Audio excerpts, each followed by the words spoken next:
Jadi latar belakangnya itu ya, ilmu pengetahuan atau sains adalah terdiri dari seperangkat pengetahuan yang yang digunakan untuk mencari, menemukan, dan meningkatkan pemahaman atas suatu masalah yang menjadi kajian dengan menggunakan seperangkat konsep dan teori.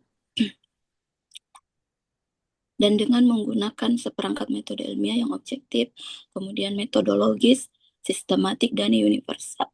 Universal.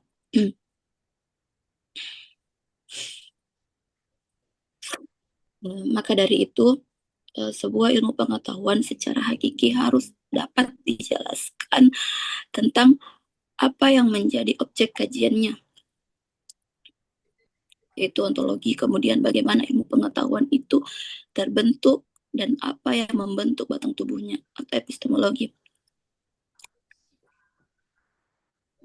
Kemudian apa manfaatnya bagi umat manusia, aksiologi, serta bagaimana prosedur untuk mempelajarinya.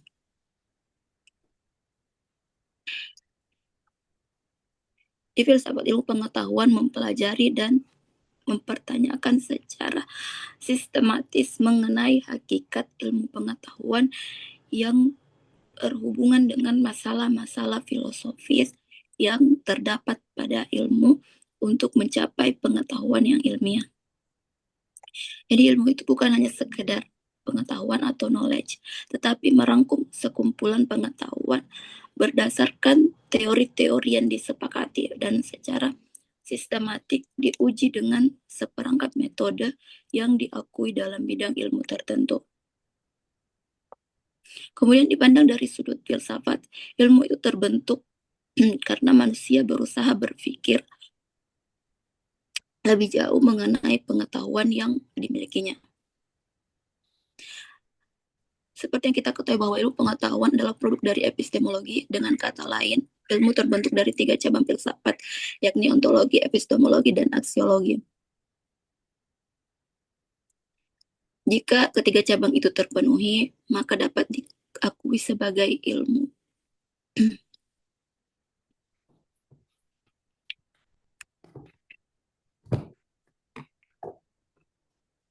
Jadi filosof sering memiliki hubungan antara satu sama lain.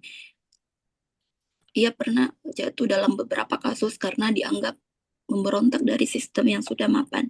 Jadi sebenarnya hanya melalui filsafatlah semua masalah itu dapat terselesaikan, karena pada dasarnya alam dan semua isinya tidak akan bermakna apa-apa jika pikiran tidak bergerak. Di sejarah filsafat menunjukkan bahwa pemikiran filsuf itu sering dipengaruhi oleh orang-orang sebelum atau sebagai respon terhadap ide-ide yang sudah ada. Jadi meskipun kadang sudah dianggap sebagai pemberontakan dari sistem yang mapan, pemikiran kritis dan reflektif ini mereka sebenarnya adalah upaya untuk memperluas dan mengubah pemahaman manusia tentang alam dan eksistensinya. Misalnya ada Francis Bacon dan John Stuart Mill yang dianggap membawa pendekatan ilmiah baru. Jadi sering dikritik dan ditekan karena gagasan mereka mengubah cara berpikir tradisional yang dianggap dogmatis dan kaku. Dalam metode induksinya, Bacon mendorong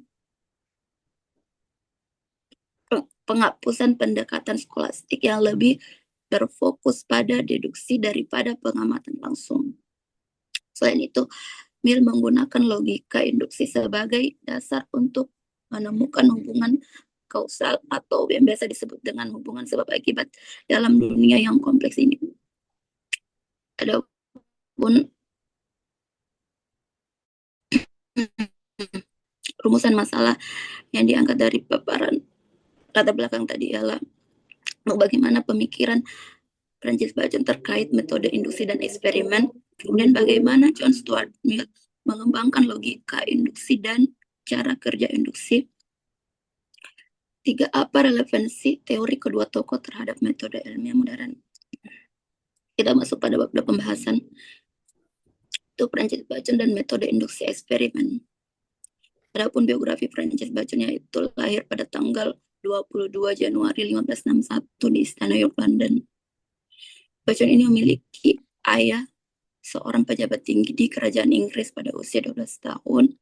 Bacon mulai belajar di Trinity College, Universitas Cambridge. Setelah menyelesaikan pendidikannya di Cambridge, ia bergabung dengan staf kedutaan besar di Inggris di Perancis. Namun pada tahun 1580, ayah Bacon meninggal dunia. Lalu Bacon kembali ke London dan memutuskan untuk melanjutkan pendidikannya di bidang hukum di Gray's Inn. Kemudian Bacon tumbuh dan menjadi seorang pengacara, lalu diangkat menjadi penasihat negara pada tahun 1586.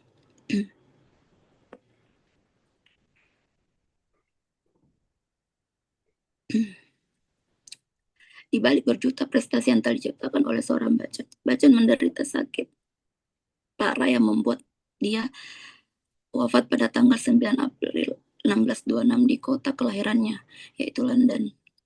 Namun karya-karya Bacon mencakup berbagai topik, termasuk dalam ilmu kesusastraan. Pengaruh besar yang dibawanya masih terus terasa dan dialami dalam pemikiran ilmiah dan filosofis hingga hari ini. Salah satu karya terbesarnya adalah The Process of Learning. Baginya, untuk memahami sifat benda diperlukan penelitian empiris dan pengalaman. Ia merupakan dasar dari pengetahuan. Ia juga mengutip pepatah dari Plato bahwa pengetahuan adalah kekuatan. Sehingga ia berharap bahwa sains itu harus menggunakan penemuan-penemuan ilmiah untuk memanfaatkan alam demi kemajuan kehidupan manusia.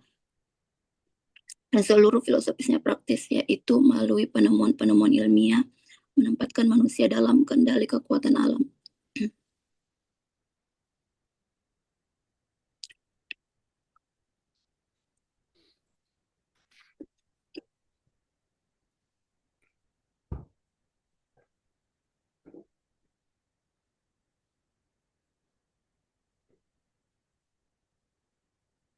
Kemudian dia menghasilkan data eksperimen hanya dapat membantu untuk sampai pada hasil deduktif yang benar-benar diketahui, sehingga kemudian pengetahuan berkembang dan teori-teori baru muncul.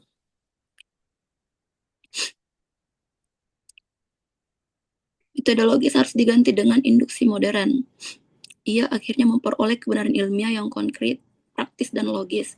Dia mensistematiskan prosedur ilmiah dan menghasilkan manfaat positif bagi umat manusia sebagai kritik terhadap metode penalaran deduktif Aristoteles.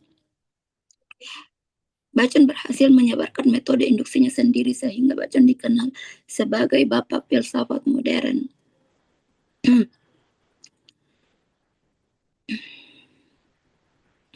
Kritiknya kemudian terhadap logika Aristoteles tradisional melahirkan teori logika modern.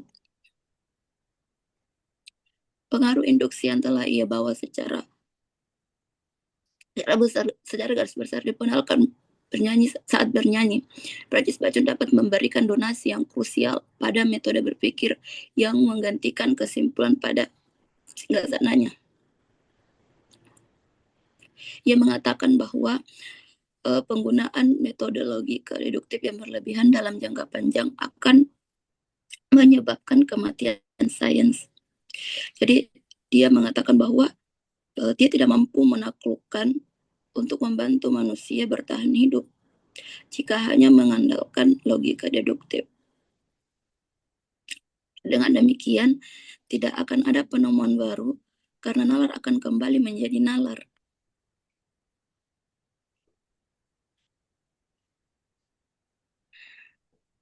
Dari latar belakang tersebut, menjadi penting untuk membahas dan menganalisis pemikiran kritis filsuf kita seperti tertulis, yaitu Francis Bacon, seorang tokoh populer yang memberikan pengaruh kuat pada pemikiran.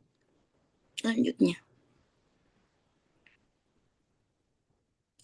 jadi seorang Francis Bacon ini merupakan penganut empirisme yang sangat kental yang menganjurkan kepada setiap peneliti bila ingin mengetahui atau membuktikan gejala-gejala alam semesta untuk datang dan bertanya kepada alam itu sendiri. Bagi penganut empirisme, sumber pengetahuan yang memadai itu ialah pengalaman lahir yang menyangkut dunia dan pengalaman batin yang menyangkut pribadi manusia. Sedangkan akal manusia hanya berfungsi dan bertugas untuk mengatur dan mengelola bahan-bahan atau data yang diperoleh melalui pengalaman. Oleh karena itu, para penganut aliran empirisme seperti Francis Bacon tadi berkeyakinan bahwa manusia tidak mempunyai ide-ide bawaan.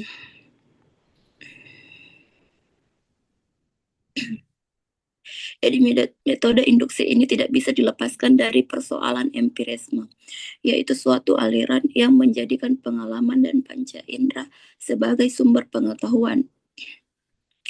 Untuk itu, dapat dikatakan bahwa dalam segala bentuknya yang lebih khusus, induksi merupakan persoalan generalisasi empiris, yakni kita berargumen bahwa karena sesuatu telah terbukti benar dalam sejumlah kasus yang diamati, maka besar kemungkinan yang diperoleh tidak bersifat pasti atau kecuali dalam kasus khusus.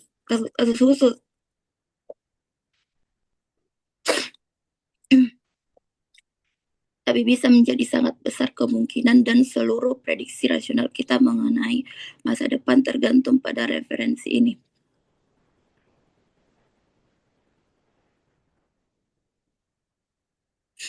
Lalu selanjutnya kita masuk pada konsep metode induksi Bacon. Jadi ada 3 hal pokok yang ingin disampaikan melalui metode induktif empirisme, yaitu yang pertama, ketika mengadakan penelitian ilmiah, ilmuwan harus bebas dari segala pengandaian.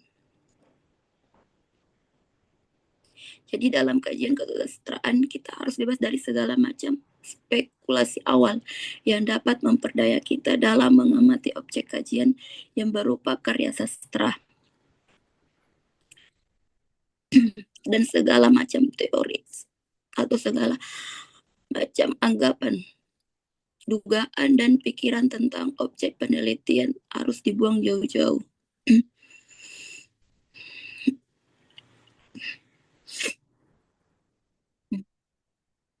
Untuk bisa memungkinkan kita menangkap objek sebagaimana adanya, tujuannya adalah untuk mencegah bias ilmiah. Jadi bias ilmiah ini dapat terjadi ketika ilmuwan hanya menggunakan data dan fakta sekedar untuk membenarkan pemikiran atau teori yang sudah dimilikinya. Akibatnya, adanya kecenderungan untuk hanya memperhatikan data yang relevan dengan kerangka pemikiran yang sudah ada.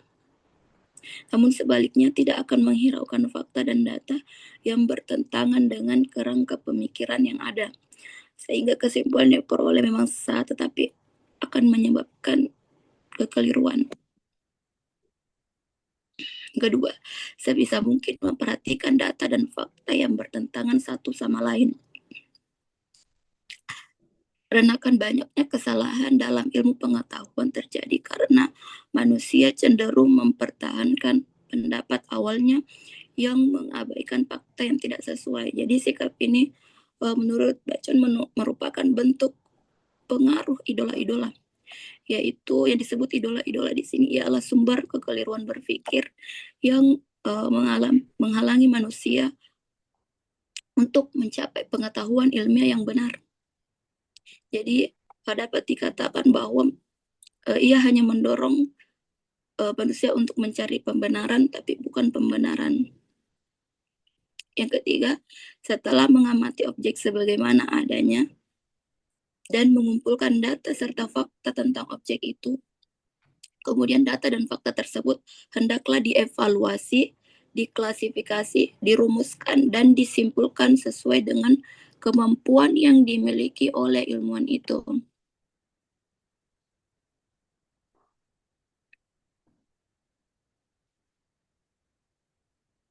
Jadi pada tingkat inilah ilmuwan dapat menggunakan berbagai macam konsep dan teori yang telah diketahui untuk mengolah data yang ada.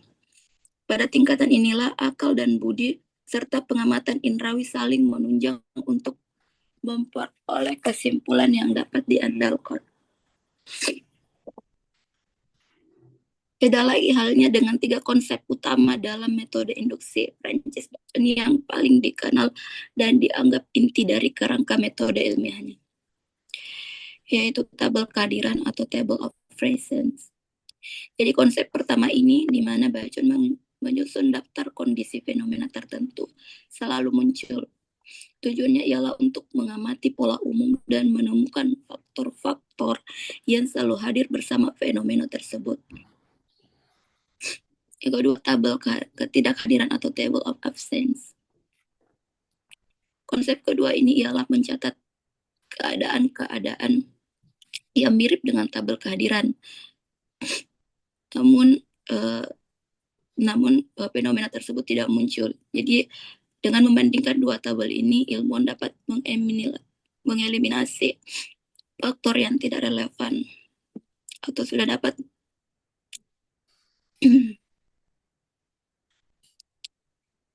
selanjutnya yang ketiga, tabel derajat atau perbandingan atau table of degrees comparison.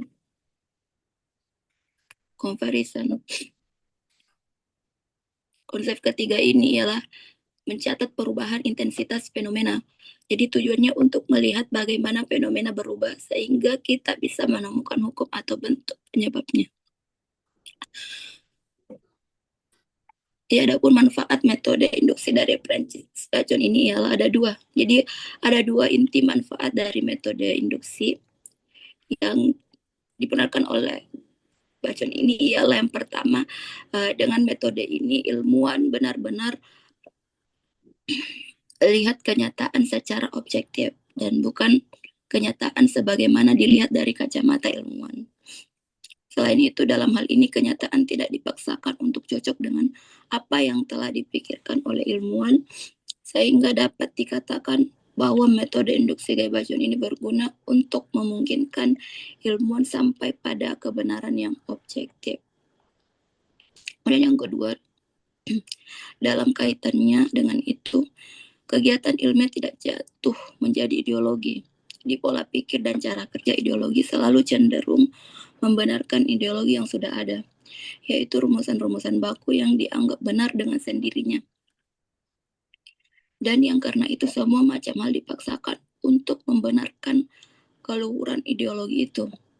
Padahal ilmu justru sebaliknya berupaya membongkar segala urusan baku untuk bisa sampai pada kebenaran sejati.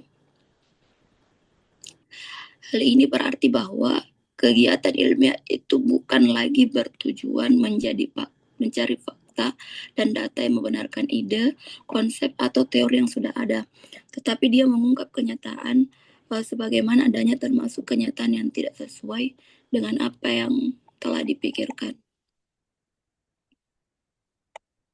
Lalu kita masuk pada John Stuart Mill dan logika induksi. Adapun biografi John Stuart Mill, jadi John Stuart Mill ini lahir pada 20 Mei 1806 di London, Inggris. Ia merupakan seorang filsuf di bidang logika, ekonomi politik, etika, dan teori sosial. John Stuart Mill ini merupakan salah satu filsuf di Inggris yang paling berpengaruh pada abad ke-19. Ia dikenal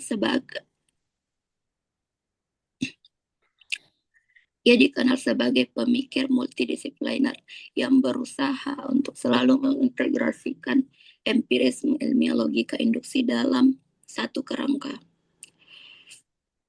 Jadi Mill ialah putra dari James Mill, seorang filsuf juga yang sejak kecil John Stuart Mill ini dididik secara ketat dan sistematis oleh ayahnya.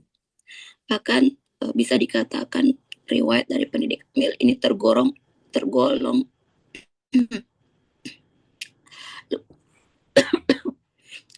luar biasa dan ekstrim. Jadi dimulai dari usia 3 tahun, Mill mulai belajar bahasa Yunani. Selanjutnya disusul usia 8 tahun, yaitu dia sudah mulai membaca karya Plato, Herodotus, dan Aristoteles. Kemudian setelah menginjak usia remaja, Mill kemudian mendalami logika, ekonomi politik, sejarah, dan matematika. Namun uniknya Mill tidak pernah mengenyam pendidikan formal di universitas. Jadi pola pendidikan inilah yang membentuk John Stuart Mill menjadi pemikir yang rasional, analitis, dan sangat disiplin, tetapi juga menyebabkan krisis mental pada usia sekitar 20 tahun.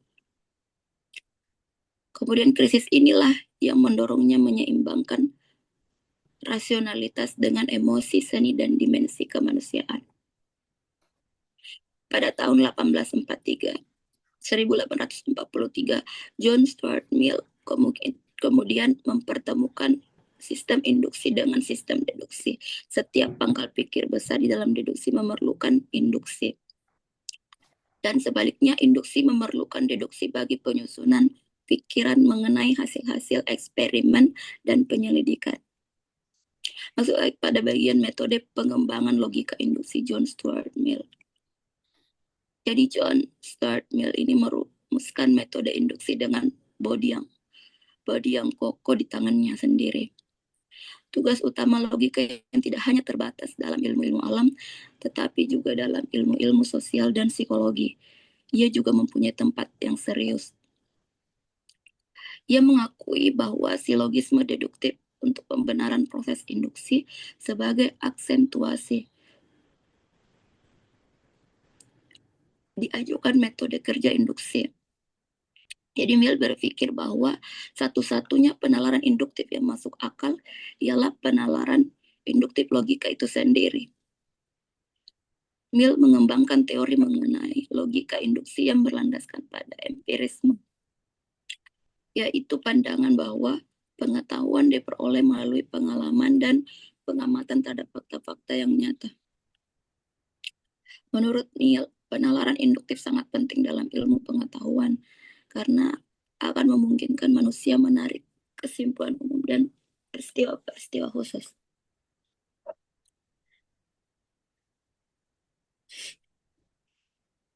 Logika induksi menurut John Stuart Mill ini kemudian diartikan sebagai suatu metode berpikir yang bergerak dari pengalaman terhadap fakta-fakta individual menuju pertemuan hukum atau prinsip umum. Penalaran ini digunakan untuk mengidentifikasi hubungan sebab akibat atau kausal suatu gejala berdasarkan pengalaman empiris. Jadi untuk memperkuat proses penalaran induktif tersebut, Mill akhirnya merumuskan 5 metode yang dikenal sebagai metode pengembangan logika induksi. Yang pertama, metode penyesuaian atau method of agreement.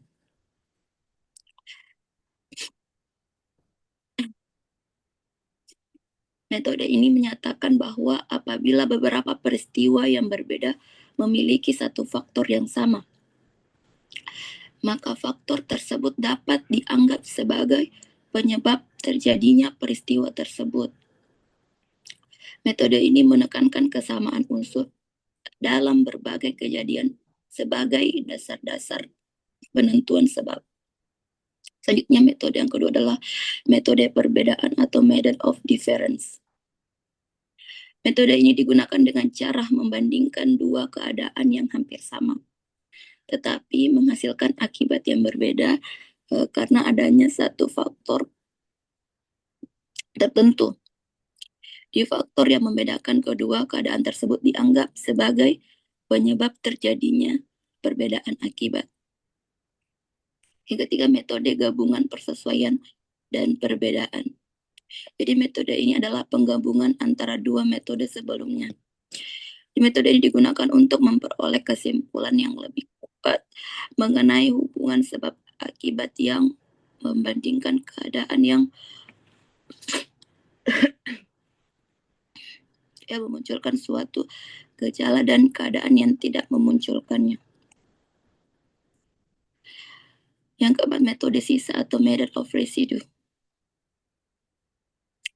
Metode ini digunakan dengan cara mengurangi akibat yang sudah diketahui penyebabnya dari keseluruhan akibat yang terjadi, kemudian sisa akibat yang belum terjelaskan itu diasumsikan berasal dari sebab yang belum teridentifikasi. Metode kelima adalah metode perubahan bersamaan atau method of concomitant variation. Metode ini menyatakan bahwa apabila perubahan pada suatu gejala diikuti oleh perubahan pada gejala lain secara teratur, maka kedua gejala tersebut memiliki hubungan sebab akibat atau setidaknya saling berkaitan. Jadi dengan kelima metode yang telah disebutkan tadi, John Stuart Mill memberikan kerangka sistematis dalam pengembangan logika induksi. Jadi metode-metode yang kelima tadi itu sangat berperan penting dalam proses penelitian ilmiah karena dapat membantu peneliti dalam menemukan hubungan sebab akibat secara rasional dan berdasarkan pengalaman empiris. Oleh karena itu, pemikiran John Stuart Mill mengenai logika induksi menjadi salah satu fondasi penting dalam perkembangan metode ilmiah modern. Jadi adapun cara kerja induksi menurut John Stuart Mill itu adalah jadi proses induksi dimulai dari pengamatan terhadap peristiwa-peristiwa khusus yang terjadi berulang kali dalam kondisi tertentu. Kemudian dari pengamatan tersebut peneliti mencatat unsur-unsur atau faktor-faktor yang selalu muncul bersama suatu gejala. Selanjutnya, faktor-faktor tersebut dibandingkan dengan peristiwa lain yang sebagai penyebab dan mana yang hanya bersifat kebetulan.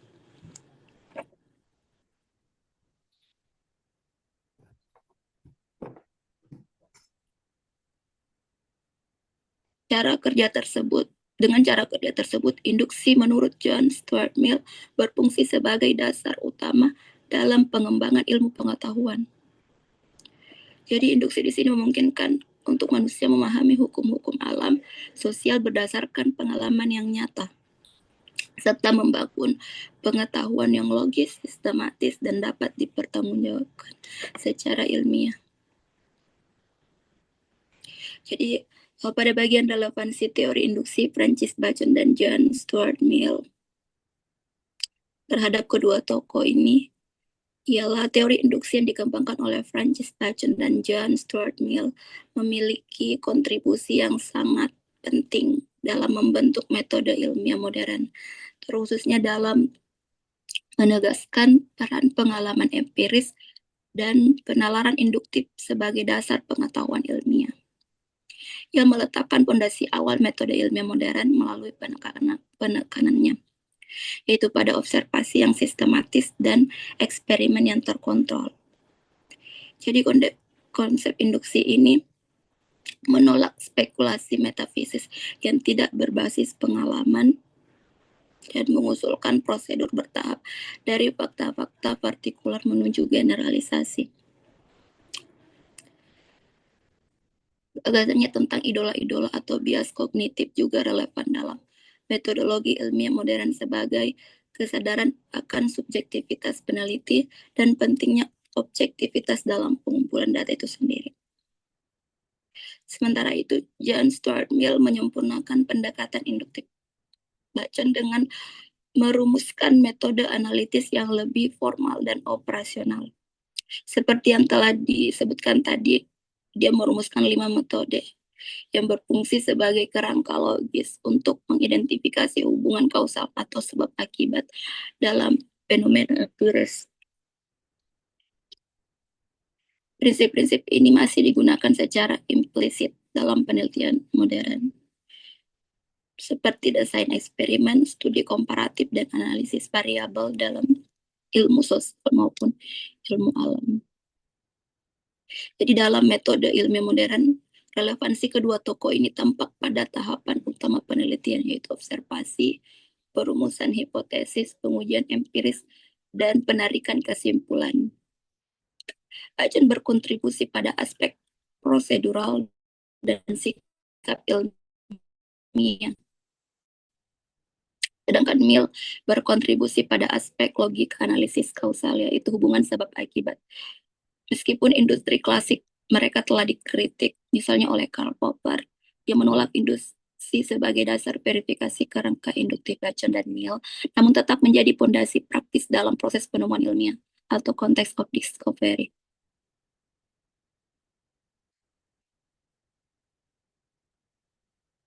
Dengan demikian, teori induksi Francis Bacon dan dikembangkan oleh John Stuart Mill ini tetap relevan dalam metode ilmiah modern sebagai landasan epistemologis bagi penelitian empiris, meskipun sekarang kini dilengkapi oleh pendekatan hipotetiko-deduktif, statistik, dan falsifikasionis.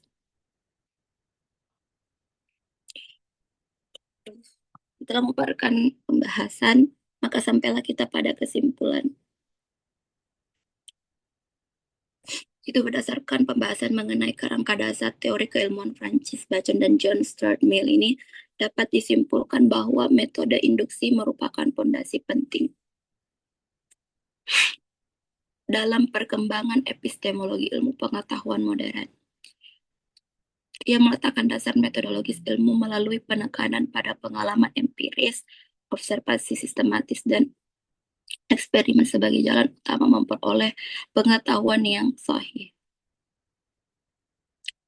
Melalui metode induksi, Bacon mengarahkan proses ilmiah dari fakta-fakta partikular menuju generalisasi, sekaligus mengingatkan adanya hambatan kognitif berupa idola-idola yang dapat menyesatkan penalaran ilmiah karena dapat menghambat pemikiran.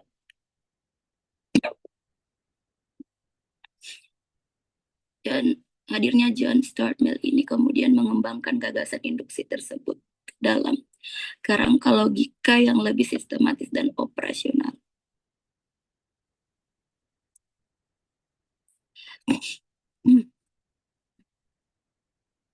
Logika induksi Mill yang dirumuskan melalui 5 metode induksi tadi memberikan perangkat analitis untuk mengidentifikasi hubungan sebab akibat dalam fenomena empiris.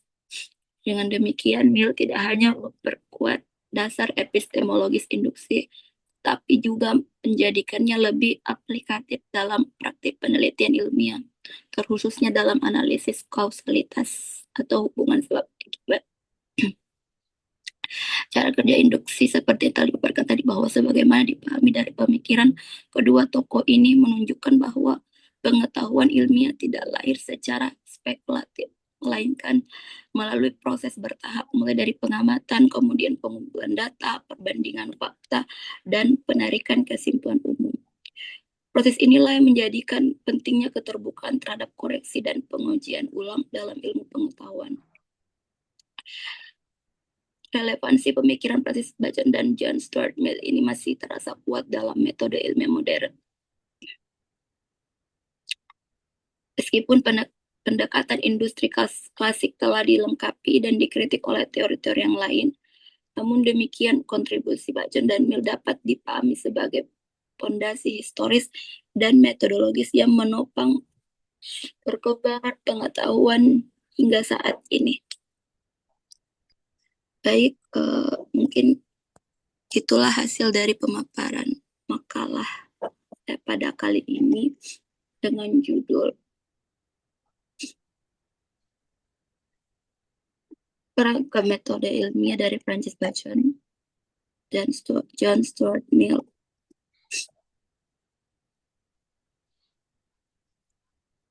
Saya kembalikan kepada forum apabila ada yang ingin menanggapi, menambahkan, ataupun bertanya. Silakan, siapa yang pertama? Silakan. Saya Prof. Ya, silakan. Terima kasih atas sebelumnya, terima kasih atas kesempatannya. Menarik kemudian yang dibahas oleh saudari Tuti Wahyuni, ya, ini mengenai metode induksi eksperimen. Lalu kemudian pertanyaan saya di seputar induksi eksperimen yang dipelopori oleh Francis Bacon. Jadi di sini saya masih meraba-raba. Pertanyaan saya, apakah metode induksi Bacon ini itu dapat dikategorikan sebagai empirisme murni pengalaman, ataukah dia itu eh, unsur dia itu sebagian dari rasionalisme implisit, rasio atau akal. Mungkin itu saja, Prof. Saya kembalikan ke forum. Silakan dijawab. Apakah itu empirisme murni atau rasionalisme semu? Silakan.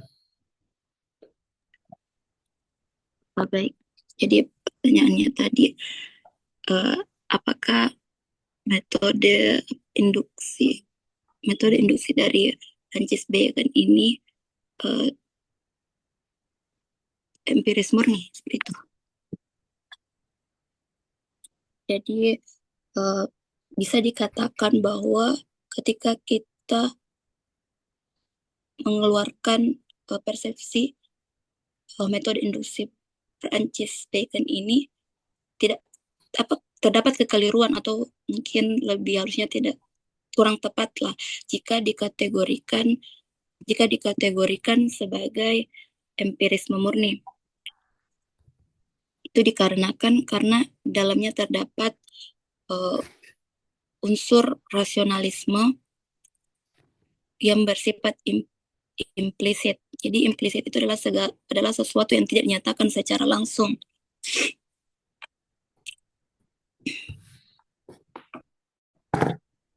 Setelah itu, karena adanya implisit juga terdapat unsur penjelasan yang dimana dia itu terdapat sisi empiris yang kuat. Jadi Bacon ini memang dikenal sebagai tokoh utama dari empiris modern yang sangat awal, karena dia menjadikan pengalaman indrawi sebagai titik dari awal pengetahuan. Kemudian selanjutnya dia juga menolak spekulasi terhadap metafisis dan silogisme skolastik yang dikemukakan oleh Aristoteles. Aristoteles kayaknya. Kemudian dia juga menekankan observasi yang sistematis dan eksperimen sebagai dasar ilmu. Jadi dalam hal ini metode induksinya jelas empiris, karena pengetahuannya itu dibangun dari fakta-fakta yang konkret menuju generalisasi.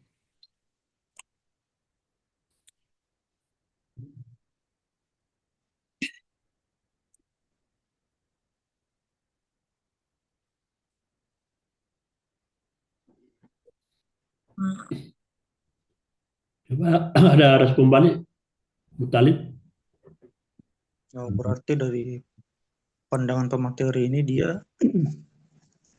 itu empiris tapi bukan empiris murni, Dik. Iya, karena dia juga mengandung unsur metodologis dengan rasionalitas yang terarah. Jadi unsur empirismenya ini masih terkendali oleh rasio. Jadi bukan empirisme yang betul-betul pure. Oh. Baik. Jadi kesimpulannya seperti ini. Mungkin saya kembalikan. Kesimpulannya mungkin seperti ini. Jadi bisa dikatakan bukan empirisme murni karena dia melibatkan struktur rasional yang aktif, yaitu mengandung unsur rasional implisit yang seperti saya katakan tadi. Implisit di sini yaitu sesuatu pernyataan yang tidak dinyatakan secara langsung. Ya, yang lain, ada argumen yang lain, silakan.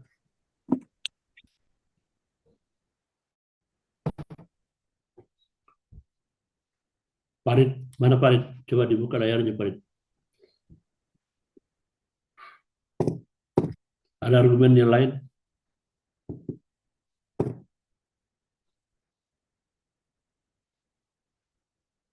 Kalau bagaimana kalau Farid? Ini menurut pemakalah bahwa dia tidak bukan empirisme murni. Coba disilakan.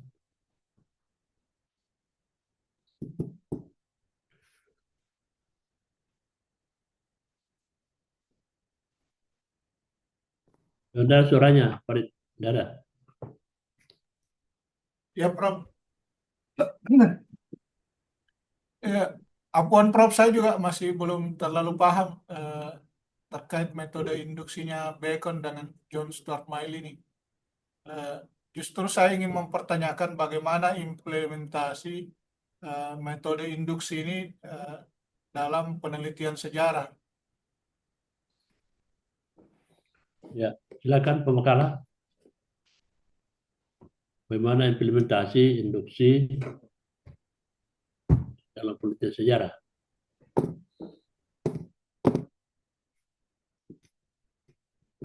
Halo, mana pembekalannya? Baik, jadi lanjut pada pertanyaan kepada saudara Muhammad Farid Bajiti tadi yang mengatakan bahwa bagaimana implementasi metode induksi pada penelitian sejarah.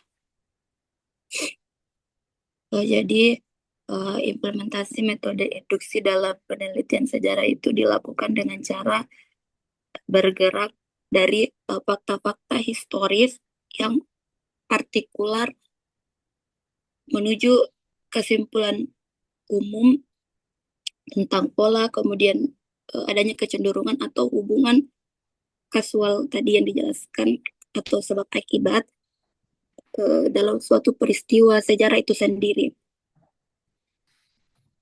Jadi mungkin langkah-langkahnya itu seperti peneliti sejarah. Peneliti sejarah terlebih dahulu akan mengumpulkan data empiris, yaitu berupa sumber-sumber primer dan sekunder seperti dokumen arsip, prasasti, kemudian atau kesaksian lisan. Jadi data ini dilakukan untuk mengumpulkan fakta-fakta individual yang belum diberi generalisasi.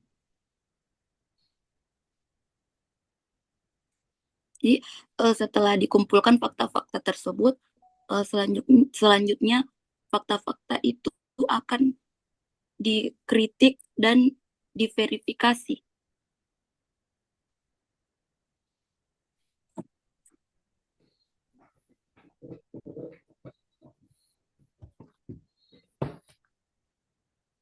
Ya, ada respon balik, Muhammad Farid.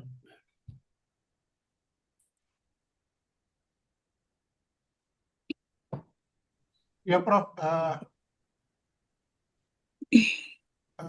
Apuan Bu Tuti, beberapa argumentasinya sudah nyampai, tapi masih banyak yang belum saya paham. Ya, karena kita ini dari jurusan konsentrasi sejarah peradaban Islam, makanya saya mempertanyakan ini bagaimana implementasinya metode ini Bacon dan John Stuart Mill dalam historiografi atau penelitian sejarah. Ya. Atau coba dikasih contoh supaya kita paham betul. Mungkin Ya, saya bisa silakan. izin Ya, silakan. membantu. Ya, Silakan teman yang lain yang bisa ya, membantu. ayo merendeng, silakan. Begini, tadi kan dijelaskan oleh dari pemateri bahwa logika induksi itu merupakan satu bentuk metode yang dimana sebuah pernyataan itu dianggap benar apabila ada pengamatan khusus yang kemudian disimpulkan. Jadi contohnya ketika kita mau ambil atau kita arahkan ke dalam suatu penelitian, misalnya saya meneliti seekor burung, saya melihat beberapa burung terbang dan akhirnya setelah menjelang beberapa lama kemudian melakukan pengamatan, saya menyimpulkan bahwa semua burung itu bisa terbang.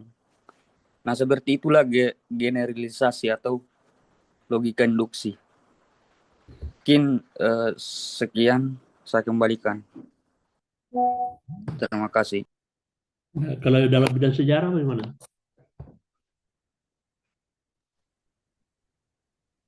Kalau dalam sejarah, misalnya kita menggunakan metode pendekatan, misalnya pendekatan historis, pendekatan budaya, pendekatan historiografi, dan dengan pendekatan itu kemudian kita melakukan pengelolaan data dan kemudian setelah itu kita mendapat kesimpulan dari ketiga pendekatan tersebut. Namun kesimpulan yang kita dapat ya juga berdasarkan daripada pendekatan, tergantung dari pendekatan yang kita pakai. Jadi kesimpulannya adalah bahwa logika induksi itu tergantung daripada pendekatan apa yang Anda pakai dalam satu penelitian. Jadi seperti itu. Saya kembali. Nah, maksudnya tergantung pendekatan apa. Ini dua orang ini kan semuanya empirisme, baik Bacon maupun Mill. Ini semuanya peneliti lapangan, empirisme semua. Dan kalau empirisme itu kepastikan cara berpikirnya itu induksi. Yang dimaksud dengan induksi itu hanya mengambil satu contoh atau satu sampel, kemudian digeneralisasi. Tapi ini harus dipahami, jangan seperti apa namanya,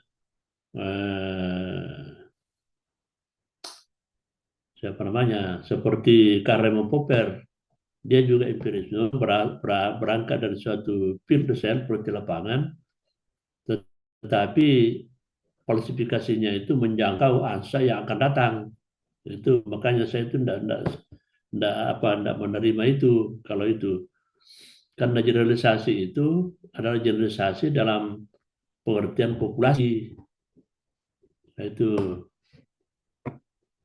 Dan itu kalau induksi peneliti lapangan harus ada populasi, ada sampel, kan begitu. Misalnya kalau kita hanya populasinya seluruh Indonesia, kita ambil sampel 3 provinsi, itu kan induksinya dari kasus-kasus khusus ya 3 provinsi. Kemudian nanti kesimpulannya berarti ini seperti ini, seluruh Indonesia seperti ini. Padahal hanya contoh diambil 3 provinsi. Ya, itu pun pada saat itu. Ya, jangan kita mengeneralisasi sampai 100 tahun Indonesia akan datang. Ini kalau seperti Karl Popper itu kan yang siapa namanya, angsa putih yang ada sekarang, nanti kemungkinannya ada angsa nanti lahir yang akan datang. Itu saya tidak sependapat dengan itu. Karena induksi dan populasinya itu harus diperhatikan betul. Jadi sama dengan ini. Tapi yang dipersoalkan, apa betul-betul sampel yang diambil itu, meneliti sampel itu betul-betul kesimpulan atau hasil pengamatan betul-betul murni. Ya itu, apakah betul? Ini kalau Prancis Bacon itu harus menghindari prasangka-prasangka atau ideologi atau teori-teori sebelumnya. Jadi sebenarnya Prancis Bacon mau metode penjelajahan. Itu otaknya itu adalah metode penelitian penjelajahan eksploratoris. Ya, contohnya misalnya itu seperti itu orang Barat, Australia itu apa namanya, sudah doktor, sudah ahli, itu meneliti tentang buaya, tentang anaconda, ya peneliti di Kalimantan tentang orangutan, itu nggak ahli semua itu. Dan dia tidak terpengaruh dengan teori-teori, dia tidak terpengaruh dengan apa saja. Pokoknya dia nanti betul-betul dia mengambil kesimpulan, menciptakan teori setelah dia mengamati sekian tahun tentang anaconda, tentang buaya, tentang orangutan. Nah, ini yang dilanjutkan oleh apa namanya George Stuart Mill. Misalnya misalnya orangutan, ya orangutan di Kalimantan, kemungkinan ada orangutan di negara lain juga, atau buaya misalnya di Indonesia, atau di perairan mana, di perairan atau di sungai di Kalimantan. Kemudian buaya misalnya di muara atau di hulu kan berbeda. Karena kalau di muara itu kan hidup dari campuran air tawar dengan air asin. Itu pasti beda dengan buaya yang di hulu sungai yang tanpa campuran air asin. Jadi ini yang seperti ini yang apa namanya cara kerjanya menurut George Stuart Mill, berbagai faktor itu harus betul-betul diperhatikan. Ya, seperti itu. Misalnya orangutan di Kalimantan. Ya, bagaimana model hutannya di apa namanya di Kalimantan? Ya, apa kan ini orangutan itu kan makan dari buah-buah, daun kayu, daun apa, pucuk-pucuk apa namanya. Nah, pucuk apa yang dimakan di Kalimantan, pucuk apa yang dimakan di hutannya lain. Ini semua faktor-faktor itu harus diperhatikan. Kalau George Mill, karena cara kerja induksinya itu yang harus betul-betul diperhatikan. Ya, kalau bakon itu hanya betul-betul harus apa namanya eksploratoris. Ya, dieksplorasi betul. Ya, harus dieksplorasi, harus pokoknya menghilangkan berbagai prasangka. Ya, termasuk kita punya ada ideologi tertentu, ada kepentingan tertentu itu jangan dibuang semua. Harus betul-betul fakta yang dia amati, yang dia pernah dipelajari.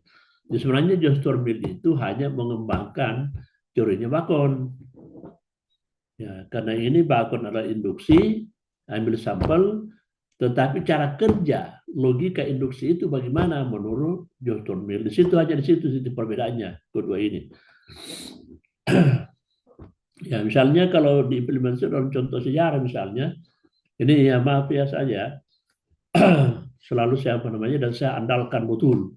Itu tesisnya Imanuddin Al-Bantani, Usman Al-Bantani yang mengatakan bahwa itu nasab kaum Balawi itu rungkat, ya, terputus dari hubungan dengan Rasulullah. Ini yang diteliti dengan pendekatan sejarah, dengan cara membaca manuskrip atau kitab-kitab. Ya, abad keempat misalnya dikatakan bahwa masih disebutkan bahwa ini anak-anaknya apa siapa nih Balawi bin Isa hanya 3 orang. Di abad kelima tidak ada anak tidak disebutkan. Padahal sudah banyak kitab juga yang terbit di abad kelima, abad ke-6, abad ke-7, abad ke-8. Semuanya hanya menyebut 3 anaknya. Kenapa tiba-tiba di abad ke-9 ada anaknya ya Alwi misalnya itu kan begitu ya. Ya kenapa ini berapa abad ini 600 lebih tahun itu baru muncul kitab yang mengatakan bahwa ada anaknya yang bernama seperti ini. Nah, terus kalau kita cari ini apa namanya? Ini analisis, memang dia analisis karena dia rasionalitas. Ya, dia rasionalitas. Kesimpulan diambil dari suatu rasionalitas, bukan empirik. Tapi kalau kita ambil contoh empiriknya, ya ambil apa namanya hasil penelitian Dr. Sugeng. Ya, Dr. Sugeng dengan sebagai ahli biologi, ahli DNA, dites DNA-nya. Ya ternyata yang keturunan Balawi itu, ya haplogrupnya itu G. Sementara Nabi itu J1. Nah ini kalau kita ambil induksinya kan hanya beberapa apa namanya. Ya ambillah misalnya termasuk induksi kan ini induksinya mewakili seluruh dunia. Ya hasil tes di luar negeri oleh nakabah yang ahli itu 180 yang mewakili seluruh apa namanya seluruh pam-pam apa asagap apa namanya ya seluruh kan banyak sekali pam-pam yang lahir dari satu induk itu. Nah, sudah dites DNA semua perwakilan dari PAM-PAM itu di seluruh dunia, sekitar 180, itu ternyata haplogrup G semua. Yaitu satu orang dari Asagaf misalnya, atau dari apa bin Yahya misalnya, atau dari PAM apa. Karena semua ini mereka ini mengaku berinduk kepada apa namanya klan Ba'alawi, Abdullah apa siapa namanya itu, yang diakui sebagai neneknya, gitu ya. Semua yang berpampa seperti itu, yang mengerucut di situ.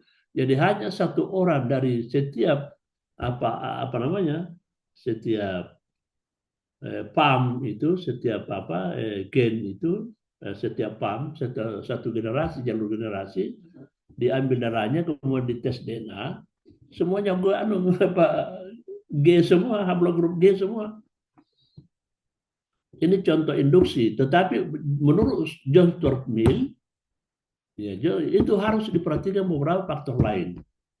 Misalnya, tapi sebelum yang sekarang ini kawin dengan yang betul-betul keturunan Nabi. Syarifah ini nih yang harus ini harus diperhatikan betul. Gitu ya. Ya, jangan sampai apa namanya. Ya, ada haplogrup, ya, haplogrup G, tetapi dari neneknya ke atas itu pernah ada yang kawin dengan apa namanya ini yang keturunan Nabi betul. Tetapi kenapa hilang? Misalnya kenapa hilang? Itu dalam ilmu biologi ada namanya apa namanya? Itu faktor resesif atau faktor dominan. Gitu ya. Tapi kalau Rusugeng tidak akan mungkin hilang itu, tidak akan mungkin kalau menurut Rusugeng. Ya, ahli genetika yang sekarang ini orang Jawa. Ya, genetika dari Nabi Adam sampai ke siapa saja itu tidak akan pernah hilang. Gitu ya. Kalau menurut dia. Jadi saya tidak tahu bagaimana memperhatikan faktor-faktor itu kalau pernah kawin. Ya kan pasti gennya itu pasti ada di situ. Ya. Namun dalam realitanya misalnya, ya saya belajar biologi di SMA karena saya jurusan IPA, itu metode pembastaran namanya. Metode pembastaran. Ya kawin silang. Bunga yang putih dikawinkan dengan bunga yang merah, itu akan melahirkan bunga merah, bunga putih, dan bunga merah muda. Nah itu. Bagaimana kalau bunga merah ini, ya bunga merah ini yang hasil dari perkawinan bunga putih dengan bunga merah dikawinkan dengan merah muda, bisa melahirkan bunga putih. Ya, tetapi genetika dari bunga putih masih ada di situ. Ya, gen merah itu masih ada, tapi dia resesif istilahnya, dia tersembunyi, dia tidak dominan. Tuh, begitu warnanya apa namanya yang seperti ini, dasar-dasarnya. Jadi penting intinya bahwa Prancis Bakun itu harus betul-betul ditelusuri betul. Ya. Pokoknya menghilangkan faktor-faktor yang bisa membuat bias kita punya kesimpulan. Ya, ini. Dan termasuk salah satunya instrumen penelitian. Apalagi kan penelitian secara laboratorium. Jangan sampai instrumennya alat-alatnya itu tidak pas dengan itu. Misalnya mau mengamati bakteri, kan beda kaca pembesarnya dengan virus. Kalau virus itu makhluk yang terkecil hanya satu sel, bakteri itu lebih dari satu sel. Dia tidak akan mungkin kalau kaca pembesar bakteri, lalu dia mengaku bahwa saya ketemukan ada virus di dalam luka orang itu. Itu salah itu instrumennya. Itu yang dimaksud. Kalau yang saya pahami saya. Yang jelas Bakun itu harus dengan eksplorasi. Ya, jangan bawa teori. Jangan bawa pendapat orang. Ya, jangan bawa apa namanya. Ya, misalnya contoh. Ini Farid kalau apa namanya. Ada teori di biologi misalnya. Ada yang pemakan segalanya. Apa istilahnya itu? Badai, makan rumput, makan apa itu? Omnivora, Prof. Omnivora, iya kan? Ya, jangan-jangan nanti omnivora, ya apa itu kalau omnivora? Binatang apa itu?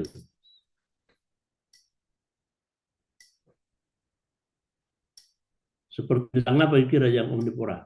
Atau tidak ada binatang omnivora, hanya manusia yang omnivora? Ya, manusia kan omnivora, bangsa katanya. Tapi nanti kalau Anda teliti, ya, Anda teliti, ada orang yang tidak mau betul makan ikan. Berarti dia bukan omnivora. Sekarang pertanyaannya, ya, kalau kita ambil sampel seperti ini misalnya, faktor apa yang menyebabkan dia tidak mau makan ikan? Ada atau ada yang tidak mau makan daging? Nah, itu. Misalnya daging kambing, ya, atau daging kuda. Anda tahu kalau di sini mungkin apa penikmat daging kuda semua, gitu ya.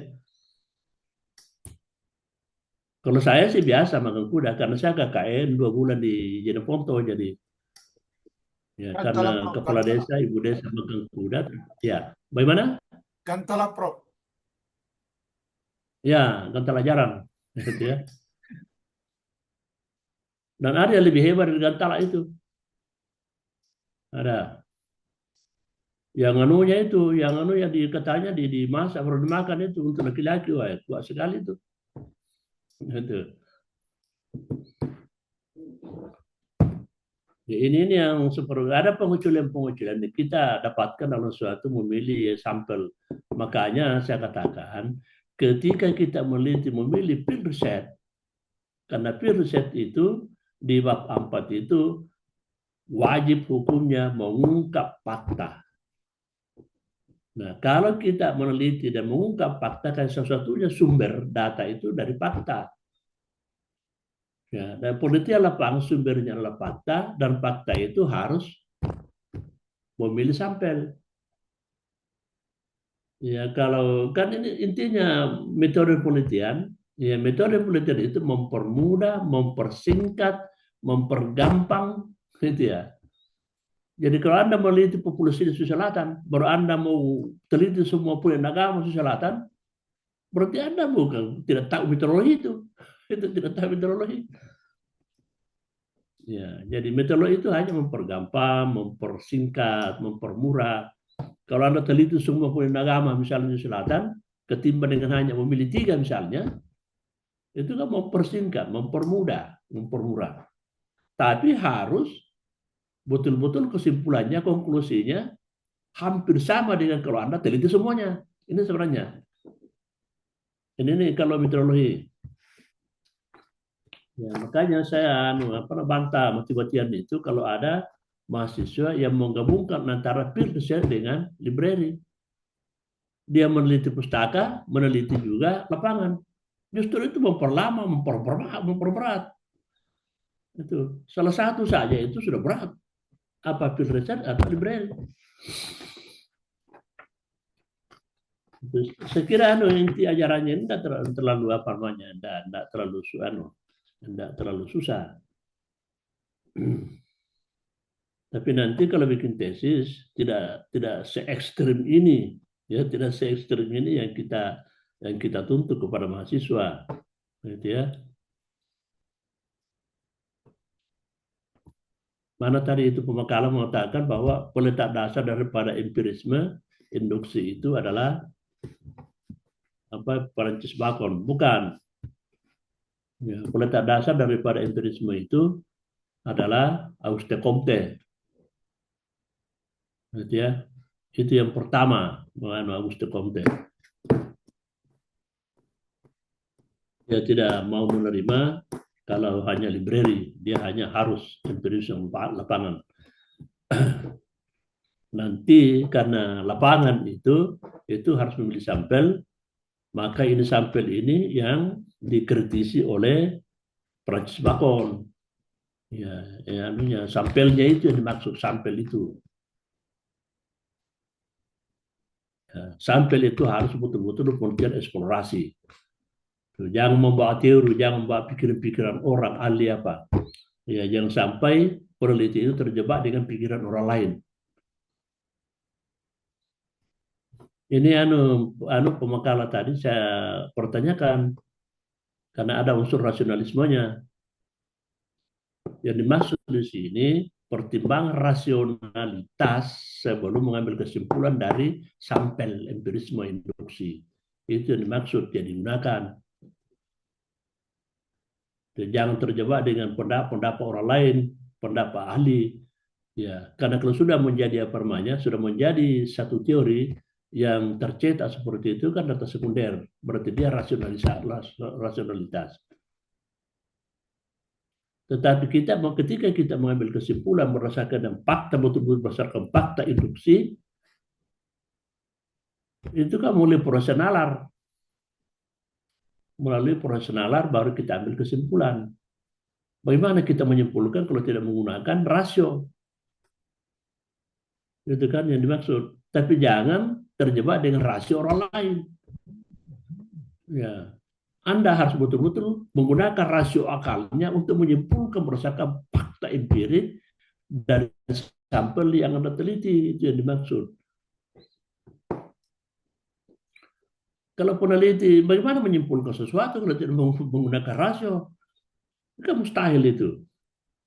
Tapi jangan rasio individual. Jangan rasio subjektivitas. Dan yang paling utama jangan rasio atau akar sebelumnya yang dikemukakan oleh pakar lain sebelum kita meneliti. Itu yang dimaksud. Harus dihilangkan itu. Ya, rasionalitas pakar sebelumnya dan rasionalitas subjektivitas kita harus dibuang semua. Tapi rasio digunakan untuk menyimpulkan betul-betul berdasarkan fakta empirik dari sampel induksi yang kita ambil. Itu yang dimaksud. Tidak akan mungkin orang meneliti menyimpulkan kalau tidak punya rasio akal. Agama saja tidak ada agama bagi orang yang tidak berakal. Bagaimana Farid?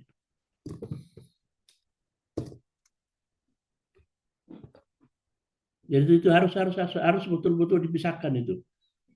Ya, harus betul-betul dipisahkan itu diirab dengan baik. Tapi nanti kalau Anda bikin tesis meneliti tidak akan sekejam seperti ini yang kita tuntut. Paling dasar-dasar umumnya. Ya, bagaimana kalau field research seperti ini? Ya, bagaimana cara memilih sampel? Apa betul sampelnya betul-betul bagus? Ya, itu kan sampel itu banyak. Sampel geografis, sampel demografi, sampel kasus, dan macam-macam itu sampel. Ya, pokoknya dimaksud dengan sampel nanti, sampel sebagai contoh, sebagai induksi itu, ya seperti yang saya katakan kemarin, sampelnya harus betul-betul ya mewakili populasi. Ya, kalau hadis itu harus mengatakan bahwa air yang bersih tapi tidak bisa mensucikan karena berubah bau, berubah warna apa dan sebagainya. Ya, dalam satu kula air ukuran. Kan tidak mungkin kalau Anda mau cium baunya ambil semua satu kula cium semua. Kan tidak mungkin. Orang bodoh itu kalau dia cium semua itu satu kula. Yang dicium itu satu sendok saja. Satu sendok dicium berbau. Ya, berarti ini satu kula itu berbau semua. Begitu yang dimaksud. Tapi cara kerja induksi ini John Stuart Mill itu harus betul-betul memperhatikan berbagai faktor. Faktor yang membedakan, faktor yang menyebabkan, faktor yang apa. Pokoknya seperti itu.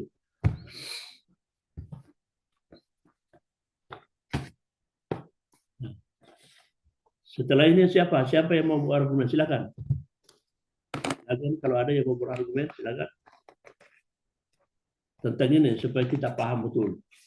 Yang saya jelaskan itu betul-betul sesuai dengan apa yang saya pahami dari jalan pikiran kedua ilmuwan ini. Dan semua sama orang Inggris semua ini. Pakar Inggris ya. Coba, siapa yang mau berargumen? Silakan.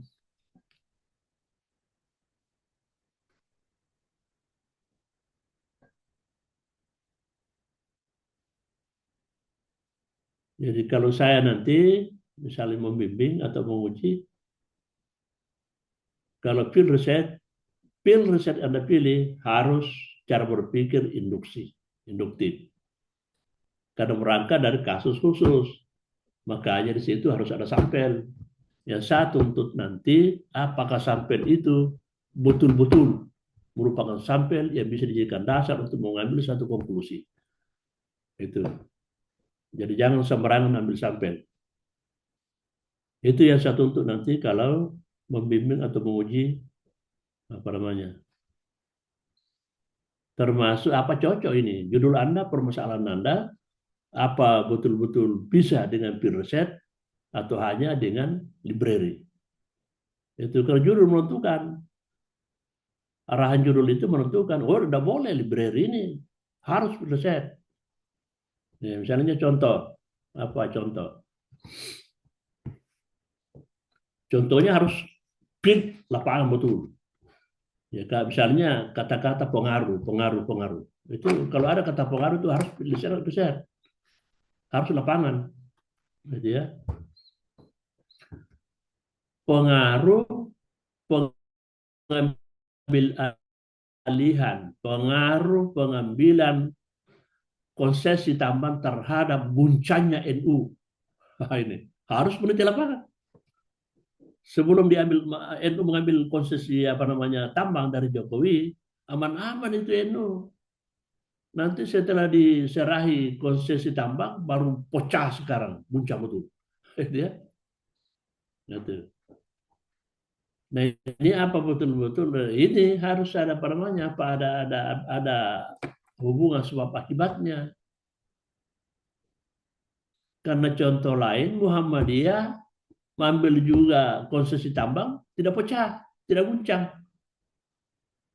Jangan-jangan bukan karena pengaruh tambang diambil alih, sehingga dia guncang. Makanya dalam diskusi DWA saya tanyakan orang yang menanggapi itu, apakah status tambang bermasalah atau pengurus NU-nya bermasalah? Atau adakah hubungan sebab akibat? Ya, kan di NU kan tidak guncang. Di NU, di Muhammadiyah, di NU betul-betul runtuh itu. Runtuh itu organisasi PB. Luar biasa.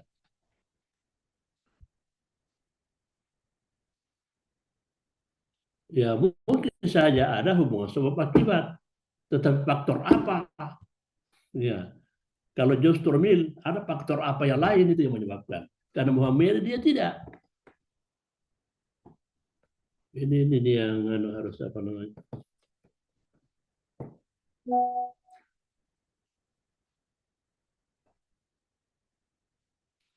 Ya, saya kira itu ya yang apa namanya. Ya, kalau ini nanti kalau Anda mau cepat paham satu pemikiran ahli, nanti Anda tulis di ChatGPT minta intisari jalan pikiran Dr. Bill misalnya. Ya. Intisari ya cara kerja logika induksi menurut Dr. Mill atau Bacon misalnya. Karena akan muncul itu.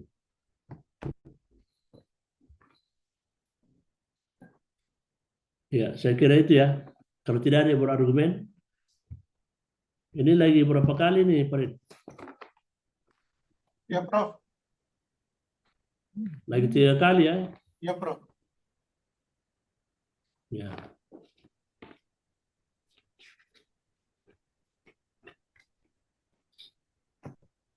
Ini baru filsafat ilmu. Kalau dia di prodi S2 ilmu hukum, itu filsafat ilmu dengan teori-teori hukum. Ini diguncang betul dengan metode penelitian ada 3. Ya, filsafat ilmu, teori hukum, kemudian metode penelitian. Itu apa?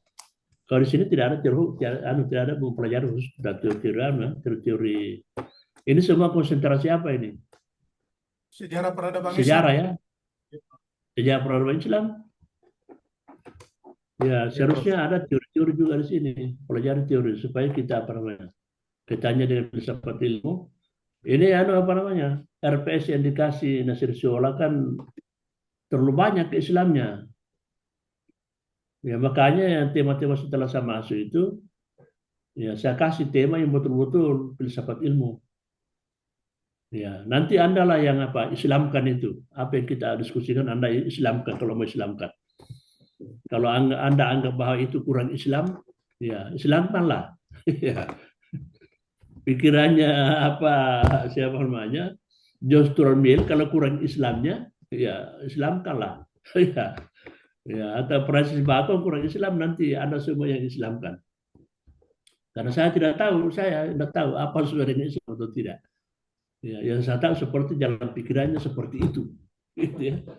Francis Bacon seperti itu, John Stuart Mill seperti itu, Auguste Comte seperti itu. Ya, kalau tidak Islami, ya Anda lah yang Islamkan itu. Gitu. Ya. Karena apa namanya, kalau langsung dicampur-campur semua seperti itu, tidak ada yang selesai. Filsafat ilmunya tidak dikuasai, Islamnya juga tidak dikuasai. Fokus di filsafat ilmu saja belum tentu kita bisa kuasai.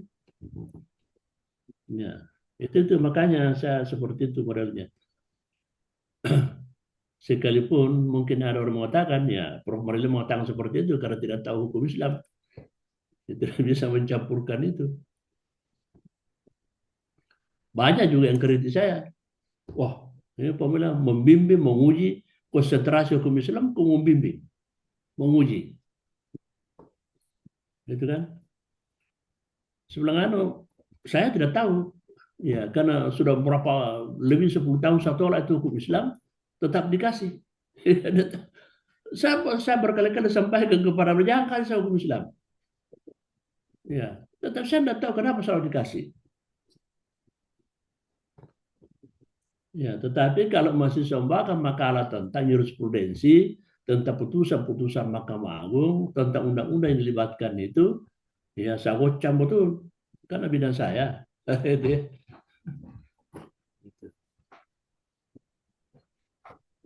Oke, saya kira itu ya. Dan Anda betul-betul harus belajar dengan baik. Jadi ini seperti ini filsafat ilmu, kemudian metodologi.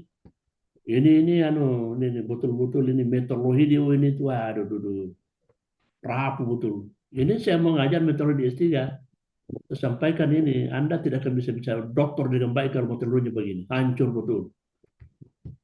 Tidak tahu metodologi, sebelah apa ini.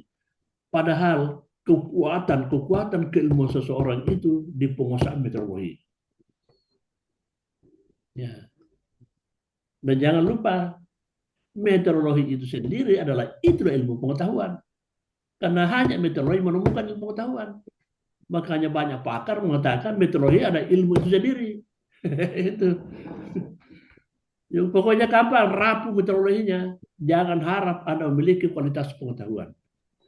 Tidak akan mungkin itu. Oke, saya kira itu ya. Kuliah kita pada hari ini. Mudah-mudahan minggu depan bisa ketemu lagi untuk menyelesaikan beberapa yang belum menyampaikan makalahnya. Sekian, assalamualaikum warahmatullahi wabarakatuh. Waalaikumsalam. Waalaikumsalam warahmatullahi Waalaikumsalam. wabarakatuh.